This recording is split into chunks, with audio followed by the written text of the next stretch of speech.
সকাল থেকে এখন পর্যন্ত গরুকে দ্বিতীয়বার খাবার দিলাম, কিন্তু আল্লাহর রহমতে আজকে আমরা ঘাস কাটতে গিয়েছিলাম সকালবেলা, কিন্তু সকালে এত বেশি গরম ছিল যে সহ্য করা যাচ্ছিল না। তাই আমাদের গ্রাম অতিক্রম করার সাথে সাথে একটু বিশ্রাম নিয়ে নিই। আগের ঘাসের জমিটা ছিল একটু ভিতরে, পরে এই ঘাসের জমিটা কিনি। আজকে যেহেতু একটু গরম বেশি এবং এই জমিটা কাছে, তাই ভাবলাম এই জমি থেকে আজকে ঘাস কাটে নিয়ে যাই।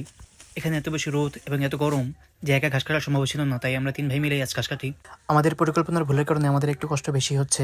যেহেতু গরু কেনার আগে আমরা ঘাস লাগাইনি, তাই এত দূর থেকে ঘাস কাটে নিয়ে মেশিন ছাড়া গরুকে খাওয়ানো খুবই কষ্টসাধ্য একটা ব্যাপার। তাই যারা খামার দেবেন ভাবছেন, তারা গরুর জন্য অবশ্যই ঘাসের ব্যবস্থা আগে করবেন। যদি ঘাসের ব্যবস্থা আপনার খামারের আশেপাশে হয় এবং ঘাস কাটার মেশিন থাকে, তাহলে আপনার কষ্ট প্রায় অর্ধেক হয়ে যাবে। আপনারা ভিডিওতে দেখতে পেয়েছেন আমরা কীভাবে ঘাস কাটি।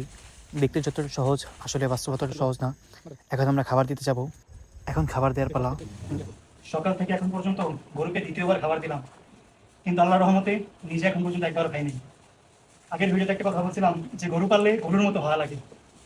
কথাটা হইলো যে ভাই, গরু তো খাইয়া গরু হয়েছে, আপনার গরুরে খাওয়াই গরু হয়েছে হবে। এটা তিতা সত্য। তিতা সত্য নাই না যে খামার দিতে পারবেন, তার জন্য শুভকামনা।